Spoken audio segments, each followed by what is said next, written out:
اب اللہ تعالیٰ نے ان 6 دنوں میں سے جمعہ کے دن کو سید الایام بنا دیا، یعنی دنوں میں سے سب سے زیادہ فضیلت والا دن۔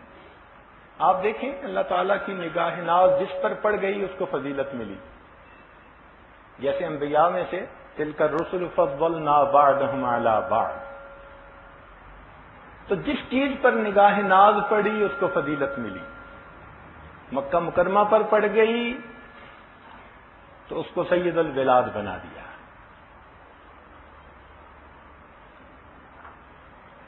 چنانچہ اگر آپ غور کریں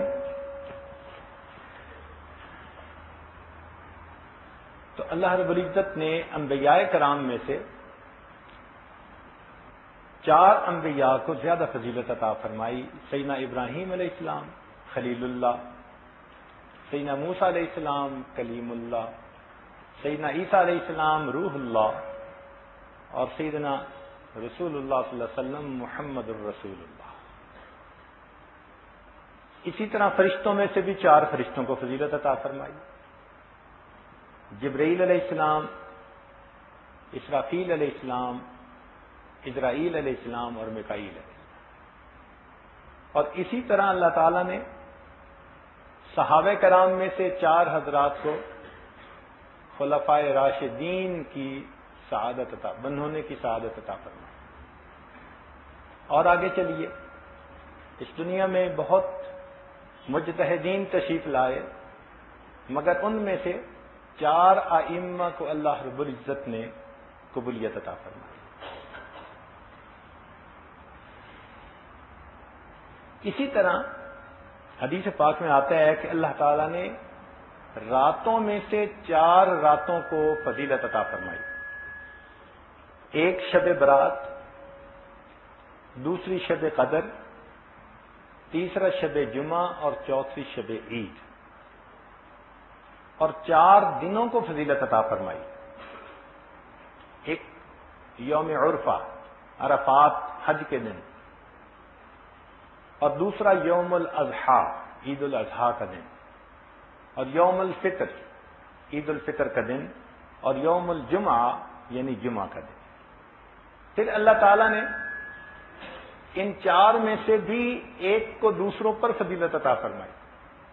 مثلا ملائکہ میں سیدنا جبریل علیہ السلام کو فضیلت عطا فرما دی، انبیاء میں سے سیدنا رسول اللہ صلی اللہ علیہ وسلم کو فضیلت عطا فرما دی، صحابہ میں سے سیدنا صدیق اکبر عنہ کو فضیلت عطا فرما دی، اور آگے ائمہ میں دیکھیں تو امام اعظم ابو حنیفہ رحمۃ اللہ علیہ کو امام اعظم بنا دیا۔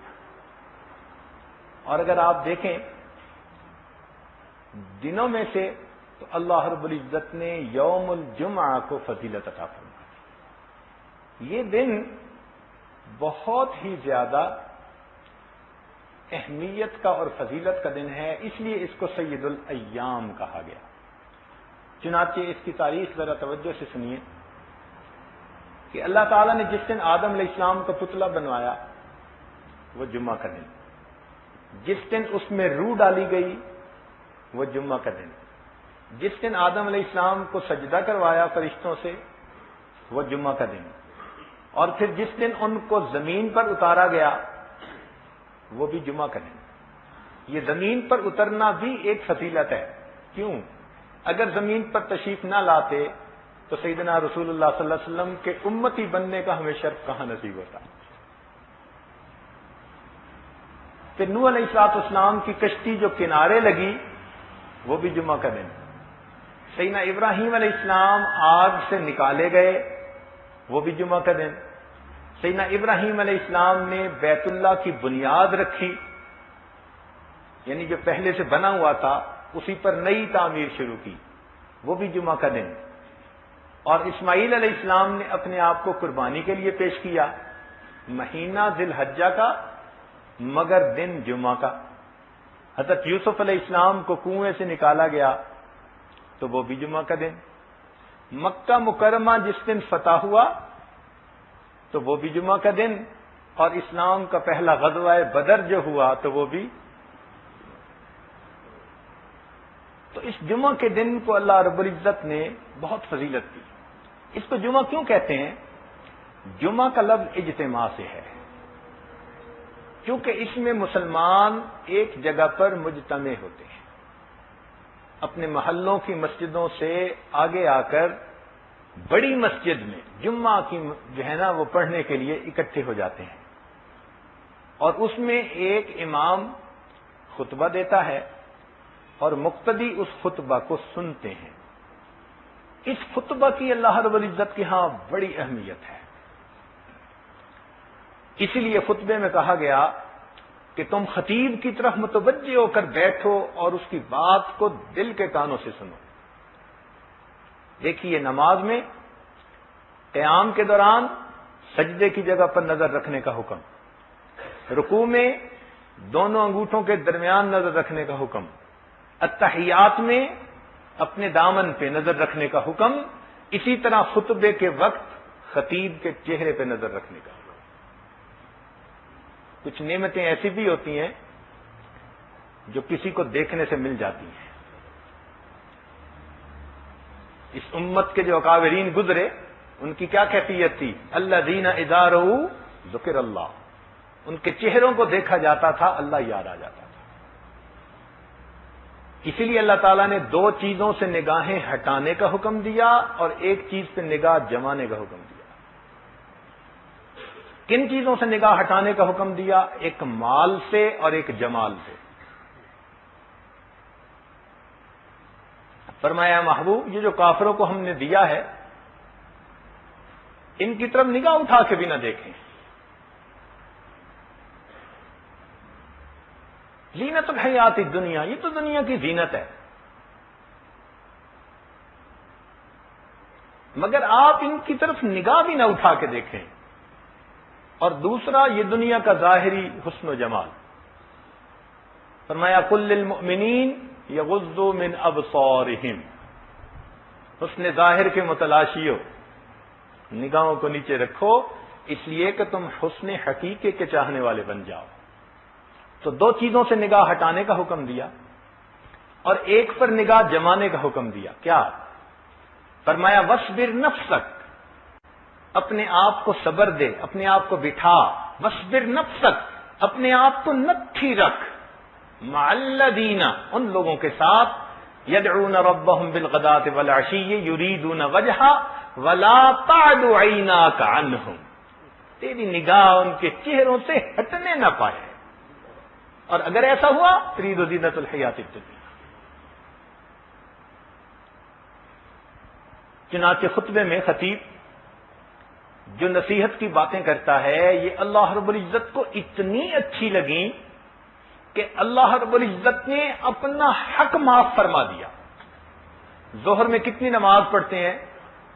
4 رکعت، روزانہ 4 رکعت ادا کرنے والے جمعہ کے اجتماع میں آئے، فرمایا میرے بندو یہ جو تمہارے ساتھ بھلائی کی باتیں ہو رہی ہیں، خیر خواہی کی باتیں ہو رہی ہیں، تمہارے سامنے میرے حسن و جمال کو کھولا جا رہا ہے، تمہیں میری معرفت کی طرف بلایا جا رہا ہے، میرا تعارف تمہیں کروایا جا رہا ہے، یہ بات مجھے اتنی اچھی لگی میں 4 رکعت کو 2 رکعت میں بدل دیتا ہوں، اس وقت میں بیٹھ کے ان کی باتوں کو سن لو۔ اس لیے یہ خطبہ یوں سمجھیے 2 رکعت کا قائم مقام بن جاتا ہے۔ اسی لیے جمعہ کے دن میں ساعت اجابت رکھ دی گئی۔ ایک ایسا لمحہ ہے جمعہ کے دن جس میں یقینی طور پر بندے کی دعا قبول ہوتی ہے۔ اب اس میں اقوال مختلف ہیں، تاہم اس خوشی میں کہ مومن ایک جگہ اکٹھے ہوئے، ایک ان کے لیے قبولیت دعا کا لمحہ بنا دیا گیا۔ پھر اس دن کی اتنی اہمیت کہ حدیث پاک کے مطابق اگر کوئی اہتمام سے جمعہ پڑھنے کے لیے آئے تو فرمایا پچھلے جمعہ سے لے کر اس جمعہ تک جتنے بھی گناہ ہوں گے اللہ تعالیٰ سب کو معاف فرما دیں گے، تو گناہوں سے دھل کے واپس جاتے ہیں۔ یہ اجتماعیت کی شان ہے کہ جمعہ کے دن سب اکٹھے ایک جگہ ہوتے ہیں، نہ کوئی بندہ رہا نہ کوئی بندہ نواز، بندہ و صاحب و محتاج و غنی ایک ہوئے، تیری سرکار میں پہنچے تو سبھی ایک ہوئے۔ یہ اجتماعیت کی شان اس جمعہ کے دن کے. اب دیکھیے امام جو خطیب نصیحت کرتا ہے عمومی طور پر آخر پر آ کر اس کا نچوڑ بتاتا ہے، اس کی کریم وہ بتاتا ہے. لب لباب، تو خطیب کی بات کا لب لباب کیا ہوتا ہے؟ اکثر آپ خطبہ سنیں گے نا عربی کا، تو آخر پر خطیب کہے گا وَلَذِكْرُ اللَّهِ تَعَالَى أَعْلَى وَأَوْلَى وَأَجَلُّ وَأَتَمُّ وَأَهَمُّ وَأَكْبَرُ وَاللَّهُ يَعْلَمُ مَا تَصْنَعُونَ. تمام نصیحتوں کا لب لباب آخر پر آ کر یہ بتا دیا.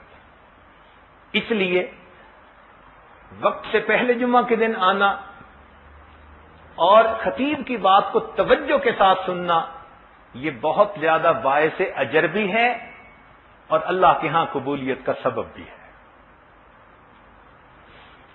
ایک اس میں جہت اور بھی ہے، ایک اینگل، ایک زاویہ اور بھی ہے. شریعت میں جمعہ کے دن کو یوم المزید کہا جاتا ہے. کیا مطلب؟ کہ جنتی لوگ جب جنت میں جائیں گے تو اللہ رب العزت کی نعمتوں سے خوب حظ اٹھائیں گے، خوب لذتیں پائیں گے. تو ایک ایسا وقت آئے گا کہ اللہ تعالیٰ اپنے بندوں سے ہم کلامی فرمائیں گے اور پوچھیں گے فَاسْأَلُونِي مَا شِئْتُمْ، میرے بندو تم مجھ سے جو چاہے مانگو. جنتی حیران، حور و قصور مل گئے، کھانے پینے کی نعمتیں مل گئیں، جہنم کا عذاب ٹل گیا، ہم صالحین، صدیقین، انبیاء، شہداء سب کی جو ہے مجالس میں ہیں، اور ہمیں کیا چاہیے؟ سب کچھ تو مل گیا. تو اللہ تعالیٰ فرمائیں گے اچھا تم اپنے علماء سے پوچھو.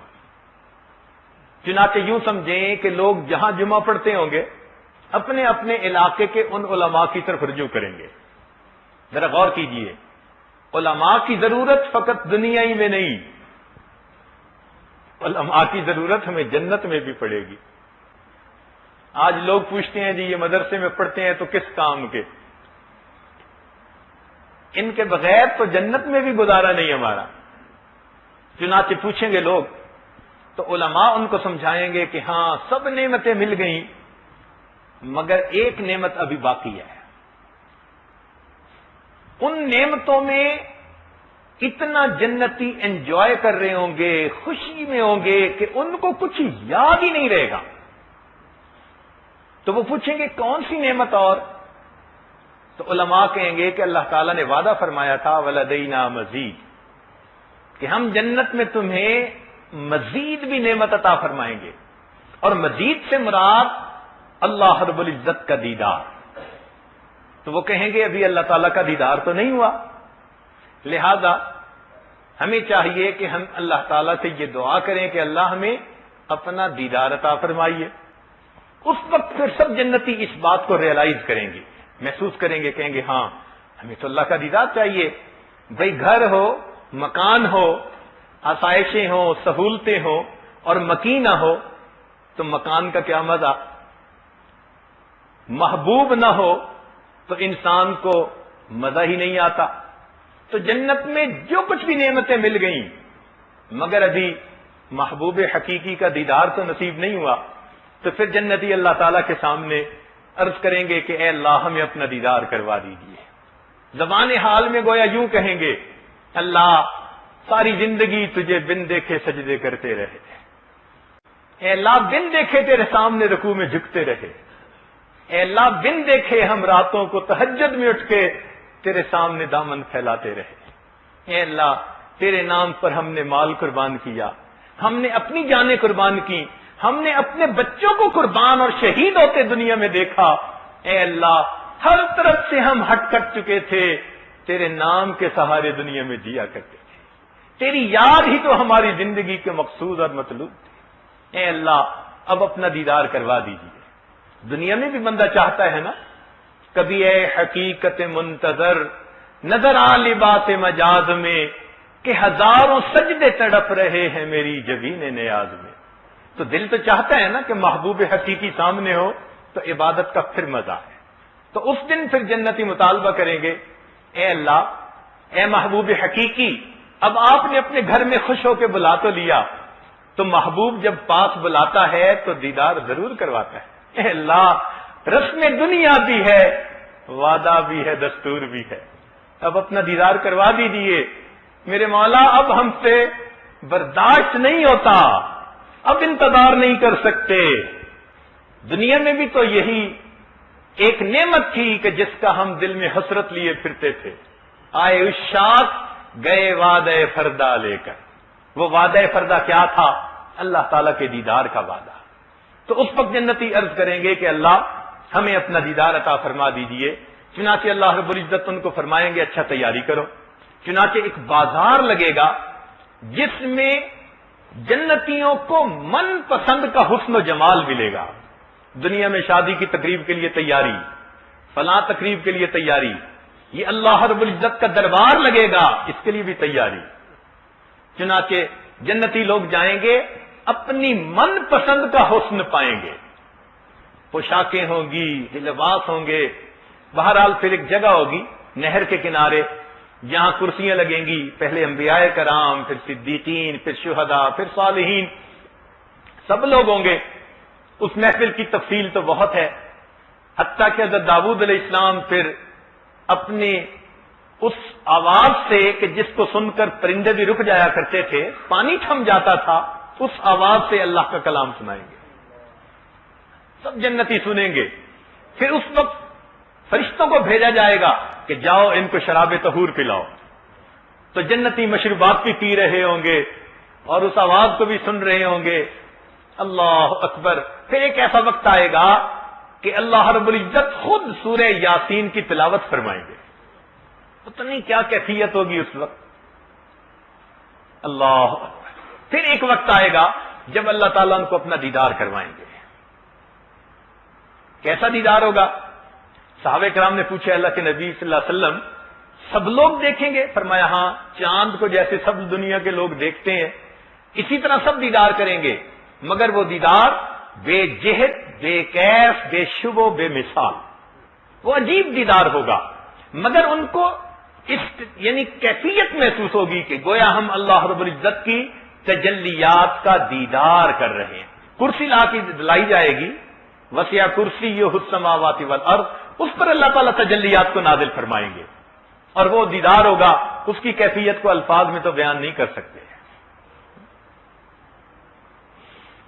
حال کیا ہوگا بھلا ان کا تیری دید کے دن، جن کے دل جوش میں آتے ہیں تیرے نام کے ساتھ۔ نام سن کے تڑپنے والے جس دن اپنے پروردگار کا دیدار کریں گے، پھر اس دن کی کیفیت کیا ہوگی؟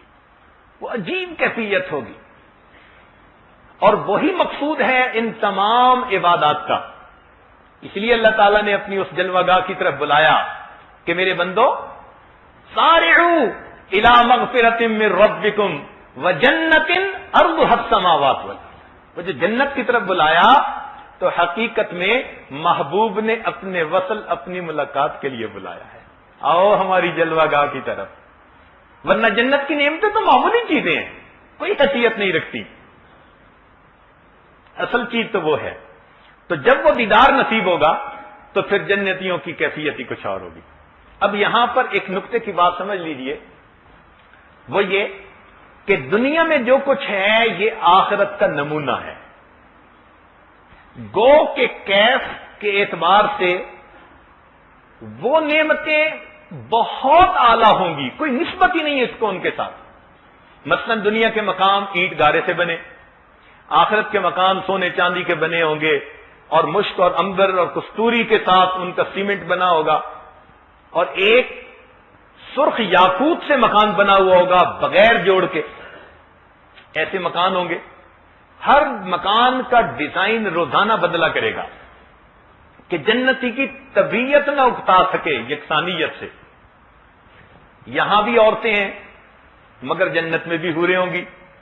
اب ان حوروں کی اگر آپ صفات پڑھیں تو حیران ہو جائیں کہ اگر اپنے دوپٹے کا ایک چھوٹا سا پلو زمین کی طرف آسمان دنیا سے نیچے کر دیں تو سورج کی روشنی ماند پڑ جائے، مردے سے ہم کلامی کریں تو مردہ زندہ ہو جائے، کھاری پانی میں تھوک ڈال دیں تو کھاری پانی میٹھا ہو جائے، مردے سے ہم کلامی کر لیں تو مردہ اٹھ کے کھڑا ہو جائے. یہ حور کی پہچان. اور پھر دنیا کی عورتوں کو جہاں حسن و جمال ملے گا، حور عین ان کی وہاں پر باندیاں ہوگی، تو وہ کیا عالم ہوگا. ہر چیز کو، یہاں بھی پھل ہیں مگر جنت میں بھی پھل ہوں گے، مگر ان کی کیفیت کچھ اور ہوگی. گو کہ شکل و صورت میں دیکھنے میں وہ بالکل اسی جیسے ہوں گے. تو معلوم ہوا کہ یہاں کی نعمتیں نمونہ ہیں آخرت کی نعمتوں کا. جب یہ اصول سمجھ میں آ گیا، اب سوچ لیجئے کہ یہ جمعہ کا دن ایک نمونہ ہے اس یوم مزید کا. اس لیے جمعہ کے دن جو ایمان والے اکٹھے ہوتے ہیں، یہ حقیقت میں اس اصلی جمع ہونے کے دن کی ایک یاد تازہ ہو جاتی ہے. اس لیے دو نقطے بہت پیارے ایک قاری طیب رحمۃ اللہ نے اپنے ملفوظات میں فرمایا، اور ایک امام ربانی مجد الافسانی رحمۃ اللہ نے اپنے مکتوبات میں فرمایا. حضرت قاری صاحب یہ فرماتے ہیں کہ جمعہ کا دن اتنا بابرکت ہے کہ جو بندہ جمعہ کے دن وقت سے پہلے آئے گا اور خطیب کے پاس بیٹھ کر اس کا خطبہ سنے گا اور اس کی عادت ہوگی، اللہ تعالی چونکہ اس کو نمونہ بنا دیں گے آخرت کا، اس لیے آخرت میں دیدار کے وقت اس بندے کو اللہ اپنے قرب کا مقام عطا فرمائیں گے. جتنا جمعہ میں قریب پہنچنے کی کوشش کرے گا اتنا ہی آخرت میں قرب کا مقام ملے گا. اور امام ربانی مجد الافسانی رحمۃ اللہ فرماتے ہیں کہ دنیا میں انسان جتنی حضوری کے ساتھ نماز جمعہ ادا کرے گا، یعنی نماز ادا کرے گا، وہ فرماتے ہیں کہ بغیر وساوس کے جو دنیا میں نماز ادا کرتا ہوگا، اس کو آخرت میں اللہ رب العزت کا ایسا دیدار نصیب ہوگا کہ اس کے اوپر صفات کے پردے ہرگز نہیں ہوں گے. عام لوگ دیدار کریں گے مگر ان کو تجلی ذاتی برقی نصیب ہوگی، یعنی برق کی مانند تجلی نصیب ہو کے پھر صفات کے پردے حائل ہو جائیں گے. اور جو نماز کو بغیر کسی وسوسہ کے پڑھنے والے لوگ ہوں گے دنیا میں، خارجی خیالات کے بغیر پڑھنے والے، وہ فرماتے ہیں کہ اللہ تعالیٰ ان کو بالکل جمال بے نقاب عطا فرمائیں گے. اب یہ ایسی بات ہے کہ انسان نماز کی اس کیفیت کو حاصل کرنے کے لیے مر مٹے ہیں کہ اللہ تعالیٰ ہمیں قیامت کے دن اپنا ایسا دیدار عطا فرمائے. اب یہاں پر ایک اور نقطے کی بات کہ جب جنتیوں کو اللہ تعالیٰ کا دیدار حاصل ہوگا تو بھائی وہ ختم کیسے ہوگا؟ ایک سوال طالب علم کے ذہن میں پیدا ہوتا ہے نا،